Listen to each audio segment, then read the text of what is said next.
پشاور زلمی نے اسی سال اپنے ٹریننگ کٹ کے اوپر اسی کننگھم ٹاور کی تصویر جو ہے وہ دی ہے۔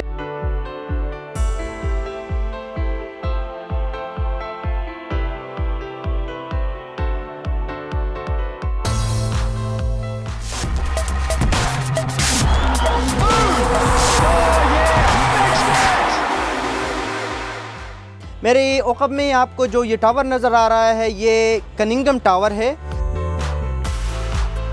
اس کو ایک جارج کننگھم نامی ایک انگریز نے ڈائمنڈ جوبلی تقریبات کے موقع پر 1837 میں جو ملکہ وکٹوریہ تھی ان کی یاد میں ان کو بنایا گیا تھا۔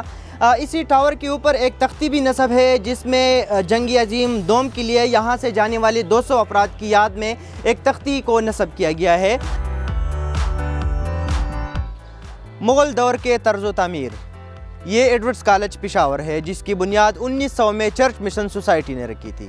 اسی کالج میں پاکستان کے بہت اہم سیاسی و سماجی شخصیات پڑھ چکے ہیں، جس میں اہم نام اردو کے معروف شاعر احمد فراز، سابق army chief general Abdul Waheed Kakar, سابق وزیر داخلہ آفتاب احمد خان شیرپاؤ، بھارتی فلم کے نامور نام پرتھوی راج کپور، اور اس کے ساتھ ساتھ پشاور زلمی کے مالک جاوید افریدی اور پشتو کے معروف گلوکار ہارون باچا اسی کالج کے فارغ التحصیل ہے۔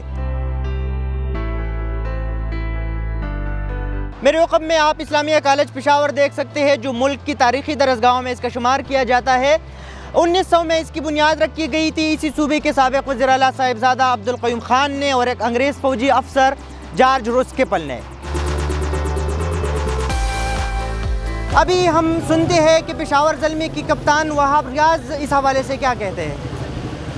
دیکھیں it's a great initiative because کچھ جگہیں جن کے آپ نے نام لیے ہیں، کافی لوگوں کو جو پاکستان میں رہتے ہیں ان کو ان جگہوں کے نام نہیں پتہ، ان سٹیز کے نام نہیں پتہ، ان لوگوں نے وزٹ نہیں کیے۔ So I think it's a great gesture کہ جی آپ لوگوں نے ایک ایسی ہیریٹیج شیئر جو ہے وہ انٹروڈیوس کی ہے جس میں لوگوں کو بیسکلی اس کا مطلب سمجھ آئے گا۔